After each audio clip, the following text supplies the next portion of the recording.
はい、どうもです。今回はですね、こちら、横島さわらっていう宿敵ですね。ただの食材ではございません。この魚はですね、普通のサワラとは別の種類で、巨大なものはなんと2メートルを超える、まさに化け物なサワラなのでございます。そして味に関してはですね、かなり美味だと言われておりまして、ただ、鮮度劣化が異常に激しいということで、もう2日ぐらいで味がダメになってしまうということで、豊洲でさえ見ることはもう難しいんじゃないかなというぐらい、超レアな魚なんですけども、4月5月はですね、魚のベストシーズンなんですよ。そして、この横島さわら、どこにいるかと言いますと、水深50メーターとか100メーターとかのね、場所にいます。はい。いつも海底が見える海でしか潜ってなかったんですけども、この度、私、海底が見えない海、ブルーウォーターって言うんですけども、ブルーウォーターに挑戦してみようと思います。ということで、このカマスサウラをね、ガチで狙いに行こうと思います。これはね、本当に面白い戦いになると思います。そのぐらいの深さの場所って、バショウカジキとかも回ってるんで、超夢があるところなんですよ。ただ、イタチザメがめちゃめちゃ来るんですね。はい。サメに殺されないようにしながら横島サワラを狙うという、こんな夢のある話、ないよね。ということで、公開日5月ぐらいになってそうですけど、巨大魚、本気で探索編、スタートでございます。島の巨大魚を狙うのはもう正直諦めてたんですよ。いや、なぜなら巨大魚を狙うのはかなり技量が高いし命がけになってくるんで狙ってなかったんですけども、今年はやります。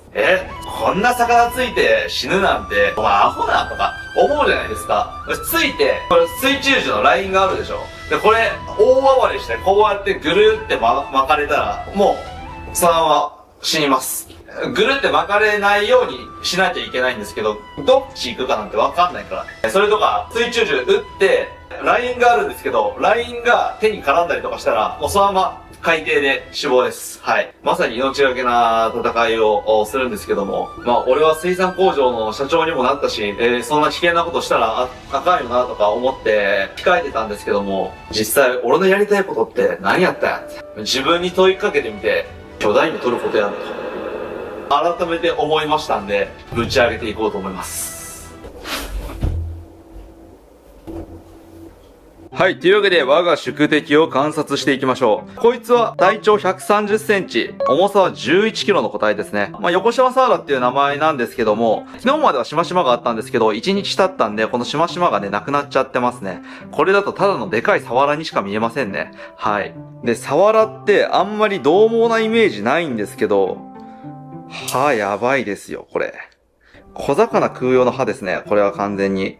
いや、なんだったらこれ、結構な魚だったら噛みちぎれますね。バラクーダみたいな歯してる。すげえわ、これ。これに噛まれたら結構やばいぞ。うわ、締めるとき、これ、緊張するな。指持って帰る可能性あるな。うわ、すげえ、バショウカジキと一緒で、ここに、なんか尻尾のところがボコってなってる。うわ、やっぱ早く泳ぐ魚、ここボコってなるんやな。では、カマスサワラ解体していきましょう。こいつ長すぎてね、全体が映りづらいんですけど、鱗はですね、なさそう。一応ありはするけど、極小ですね。これ取らなくていいです。はい。ではですね、丸々と太ったね、お腹を開いていきましょう。何が入ってんだろうな。すごいね、パンパンなんですよ。予想はね、なんか卵が入ってる気がする。でも身がね、身の張りがすごいいいんで、もしかしたら内臓脂肪かも。じゃあ皆さんが見えやすいように、こういう包丁の入れ方でいきましょうか。うわー、なんか、これいい魚の感じするぞ。切ってる感じは。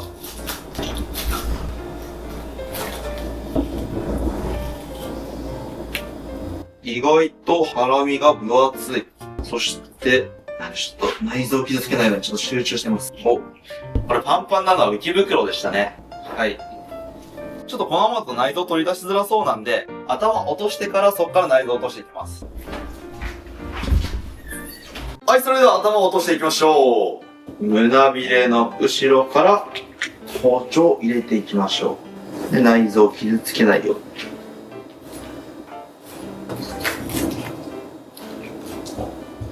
骨柔らかそうだな。さて、反対側も下ろしていきましょう。なんか、この魚、ここら辺が白くて顔真っ黒だからなんか、何もカメラで映んないな。背背骨は硬いのか？あ、背骨は硬いね。よいしょ。買った。よいしょ。はい、というわけで頭が外れました。ちょっと内臓を見ていきましょうか。内臓はですね、意外なまでにね、ほとんどないですね。で、レバーなのかこれは。レバーっぽい器官に油が乗ってますね。もしかしたらフォアグラみたいな味がするのかもしれませんが、ちょっとこれちょっと食べてみたいけど、自分がついたやつ食べるんで、はい、今日は食べません。で、胆のうがね、ものすごいでかいですね。もしね、みんな魚のさばく機会があったらね、この胆のうがあるかどうかね、確認してみると面白いですよ。肉食魚とか雑食魚。とにかく、動物性のものを食べる魚はですね、この胆のうがあるんですよ。植物ばっかり食べてる魚とかは胆のうないんで、胆のう潰さないように魚さばくとうまくいきますよとか言いますけど、そもそも植物しか食べない魚はね、胆のうないんですよね。なんでスーパーで買ってきた魚さばいて、こいつ植物しか食えないんか、ビーガンか、とか思いながらさばくと面白いんじゃないでしょうか。はい、それでは血合いを取っていきましょう。お、なるほど。こんな感じに血合い入ってるのね。結構がっつり入ってますね。これ、すげえ。皆さんこれ清掃ですよ。清掃です。横島サワラの清掃は食べたことないんですけど、サワラの清掃ってめちゃめちゃ美味しくて、パンパンにね、でっかくなるんですけど、こっからエネルギー貯めるところだったんでしょうね。ってなると、7月とかなのかな、清掃が乗る時期っていうのは。よし。ちなみにですね、魚は、オスもメスも1年蓄えたエネルギーをすべて精巣と卵巣に持っていく個体が多くて、もう内臓が、例えば、ここにこんだけ内臓が入ってますっていう中で、これ内臓を普通だったらこの状態で使うところ、こんぐらいまで圧縮して、あとはもう全部卵、全部精巣みたいな感じの、もう本当に、すべてのエネルギーを繁殖に持っていくんで、白子めっちゃ美味しいんですけど、白子がでっかい個体は、身がね、水っぽくて、もそもそしてるんですよね。その代わり白子は抜群にうまいんですけど、白子がまだ発達してないということはですね、この個体最高の個体です。では、血合いを落としていきましょ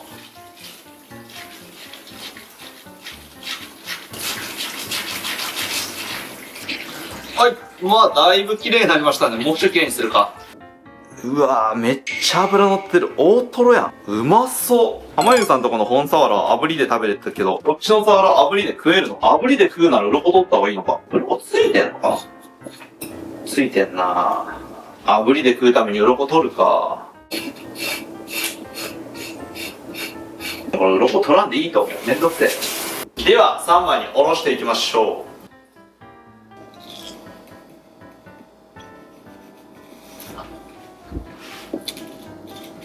なるほど。骨の構造がつかめた。では、背中の方も切っていきます。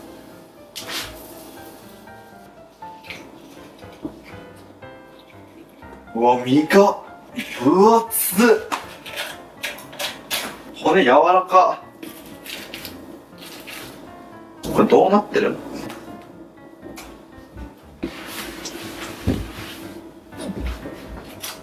めっちゃ骨柔らかい。こっから包丁入れるんですけど、骨がね、結構下にあるんで、ちょっといっぱい残っちゃいましたね。ネギトロできるレベルですね。ネギトロ。で、そしてここに、マサルの黒糖醤油をかけます。いただきます。うまい。これはうまい。ただ全然サワラの味じゃない。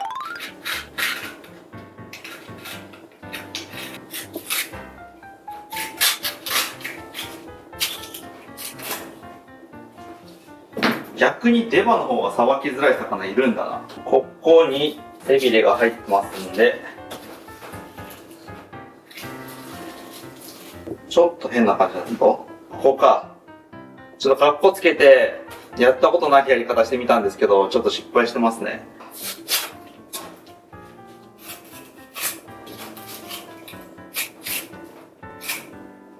こういう失敗もあります。これカツカツカツカツっていうのちょっとかっこよかったよ。かっこいいっていうか海外っぽい魚のさばき方だったり。でも、ちょっと、身が残念な形になってしまいましたが。さて、ここの大トロの部分を食べたいのですが、腹膜をどの程度落とすのか。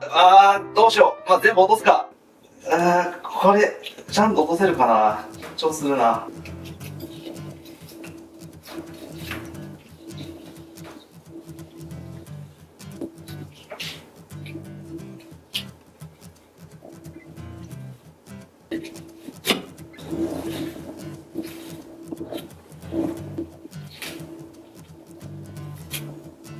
ちょっとやりづらいんで、これ切りましょう。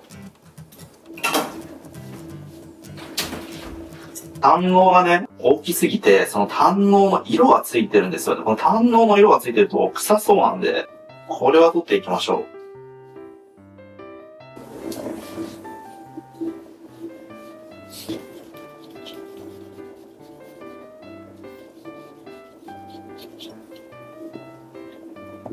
ここら辺筋張ってて硬い。ここはちょっと切り落とした方がいいのかもしれない。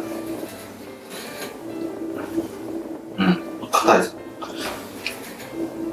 皮硬えな。うわぁ、炙りいけるかな。こっち半分皮あり炙りで、こっちの半分を皮なし、普通の刺身でいっちゃいましょう。油で滑るな。すげえ。うわぁ、綺麗な身やな。うまそう。こちら一旦ですね、冷やしときまして、後で切り付けていきます。はい、そしたらですね、一人前ずつに切り分けていきます。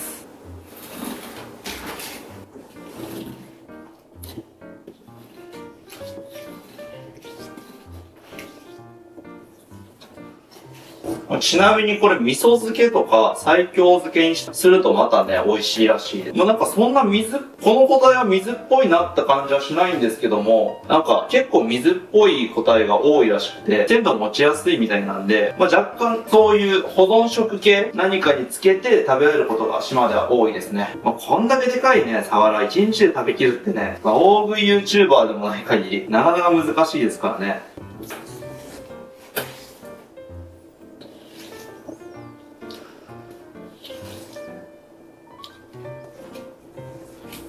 はい、これ包丁がね、アホみたいに切れないんで、包丁研いでみましょうか。まずはクレンザーですね。ちょっとサビがひどいな。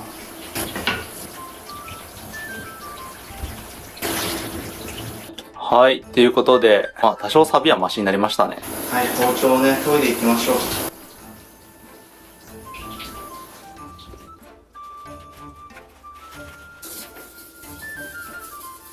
疲れたんで研ぐのをやめました。切れるようになってるかなってますね。これでね、魚さばくとね、気分がいいんですよ。はい、それでは、反対側もさばいていきましょう。ほら、包丁がもうね、もうスルスル入ってくる力なんていりません。骨に当たらなければ。骨に当たった。では、腹骨を取って、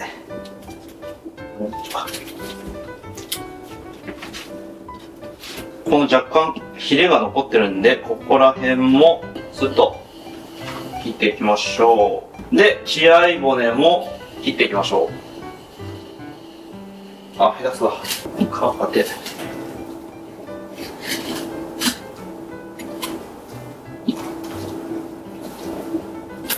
血合い骨もしっかりと身が吸い付いてくるんだよな、これ。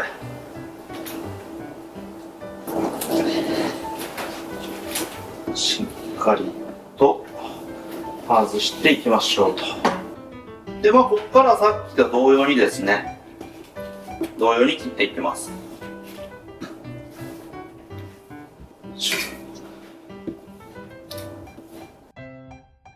もう楽です。めちゃくちゃ楽です。ちょっとこの辺がね、切れ味悪いんで、ちょっと使いますけど、もうこのぐらいだったらもうスパスパ切れますね。最高や。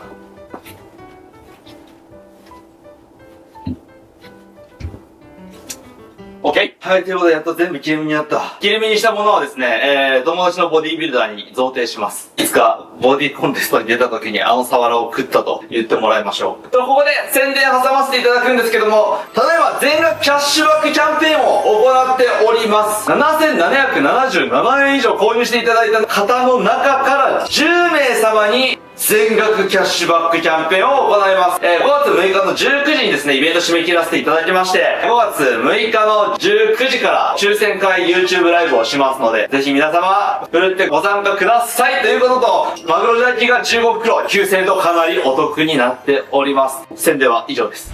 でーん、炭火。はい、ということで、炭火焼きに限りますよなということで焼いていきます。そして、8年前に買った岩塩。やばい、めっちゃひっつく。どんな味なんやろうな。やっぱり塩焼きで食うのが一番素材の味を楽しめると思いますから。やはり初めて食べる魚はですね、塩焼きと刺身に限りますよね。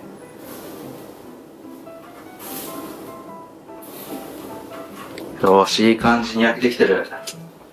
淡白そうですね、かなり。よし、焼けました。おー、パサパサしてそう。さて、刺身を切る前にですね、ここのスタジオにですね、新たな仲間が増えたんで、その子の分をまず作っていきましょう。この切り身をただ茹でるだけですね。しっかり茹でてあげないとね、お腹壊すかもしれませんから、しっかり茹でましょう。よし、オッケー。あの子はね、大層口が小さいですからね、ほぐしてやらんとね。ちょっと半生だ。ほぐして、冷まして、あげよう。完成ですよ。来た。初見なのにこんなに懐くもんなの。食べようとしてる。ちなみに、ウコッケのピングーちゃんですね。興味を示しておられる。警戒してる。ウコッケって可愛いよな。食べる。食べた。そうか。俺の横島サワラそんなにうまいか。この子まだ赤ちゃん。3ヶ月ぐらい。ということで刺身を切っていくよ。さて、こちら、皮付きの状態をですね、炙りにしていくんですけども、今回はですね、炭がありますから。こちら、炭を使いまして、僕は全然ね、あんまり気にならないんですけど、ガスバーナーとかで炙ると、ガスの味がつくから、ダメなんだよとか言ってる人がいるから、ちょっと俺も本当なのかなって思って、今回試しています。直火済みですね。でも確かに藁焼き食べた時は、確かにガスバーナーでやってるやつより全然藁焼きの方がうまいなっていうのは確かに思って、この炭でやりたかったんですよ。こんなもんでいいかな。ちょっと反っちゃいましたね。皮に切り込みを入れましょう。ここに身を乗せまして、こっちの普通の刺身の方も乗っけていきましょう。はい、というわけで、横島サワラ2種、完成です。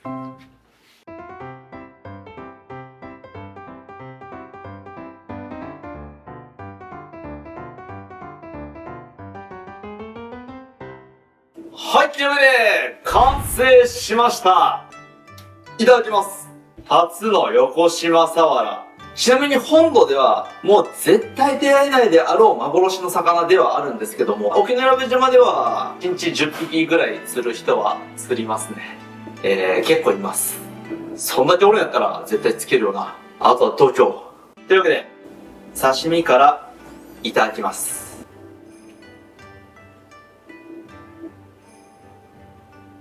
正直に申し上げますと、食感がキモいですね。筋繊維がですね、結構太めに入ってるんですけども、これを、ガブって噛むと、グニグニグニグニって、全部バラバラの感じで、口の中で潰れていくんで、口の中で芋虫が暴れているような、そんな感覚に襲われましたね。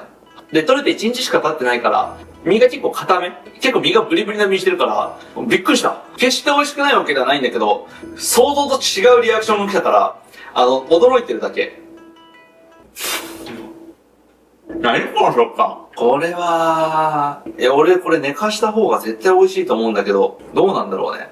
ちょっと母さん、これ、ほんまに食感、今までで食べたことない食感してるから、ちょっと食べてみて。えぐい、これ。怖いんやけど。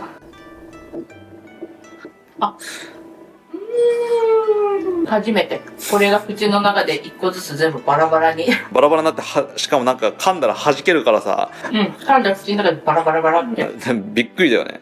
まあなんか日本中でさ、その熟成派が多い地域と、鮮度抜群でブリブリ派が好きな人が多い地域あるじゃん。海から近いかどうかだけじゃねって俺思ってるんですけど、もちろん海に囲まれた沖永良部島はブリブリの身が好まれるんで、そう言われてるのかもしれないんで、ちょっと今度熟成してみます。では、炙りです。やっぱ食感すごいな。ここハラミなんで、筋繊維がぐーって凝縮してるんですけど、筋繊維凝縮してないようなところは、すごい刺身でも美味しい魚なんですよ。この油が乗ってる部分は、焼くか熟成した方がいいね。これ炙りやっぱね、ガスバーナーとは全然違うわ。こっちの方がばらけないし、炭の香りが鼻に抜けて、炙りはいけるかも。炙りの方が美味しいね。今焼きそば食べてね、シェフが言ってることは確かにって思いました。はい。炭の香りするわ。これと、そのガスバーナーを比べたら、そりゃガスバーナーの方が美味しくない。全然別物や。めっちゃ美味しい。そしたら、塩焼き、いきます。いただきます。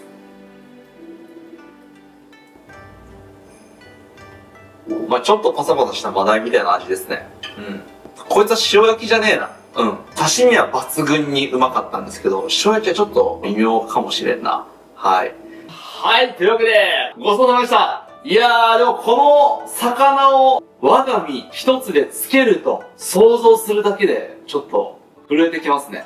ちなみにこのカマツタワラ付きの何が怖いかっていうと、結構ね、波があるんですよ。島から離れるんで。島がね、風よけになって、島の周りは若干、波がね、落ち着いてて、で、そこで魚釣りをやってるんですけど、ちょっと島から離れるとね、波がもうね、1.5 メーターとか、普通にあるわけですね。波が 1.5 メーターっていうことは、下 1.5 メーター、上 1.5 メーターやから、3メーターぐらいをバッシャバッシャ、バッシャバシャ揺らされるんですね。はい。そうなってくるとですね、もうカメラマンと2人でいても、カメラマンとも手繋いでないと見失ってしまうぐらい、もう、そんなレベルなの。本当に。だって、1.5 メートルの下の部分にいてさ、カメラマンが別の波のところにいたらもう、どんなに見渡してももう見えないからね。で、船でね、帰るんですけども、船からもね、もう全然見つからないの。もう人間なんて、そんだけ波がバッシャバシャしてたらね。船とはぐれるリスクがあるっていうのと、あとはサメに囲われる可能性があるって感じですね。サメに囲われても別にサメ襲ってこないんで、サメは景色なんで気にする必要ないんですけど、はい。もう見失われたら、一晩かけて徳之島に流れ着くまでひたすら入るしかないから怖いよねっていう話です。はい。そんな、もう非日常の中の非日常をこれからお見せしようと思いますので、皆様ぜひお楽しみにということで、最後までご視聴いただきありがとうございました。それでは腹減ったな。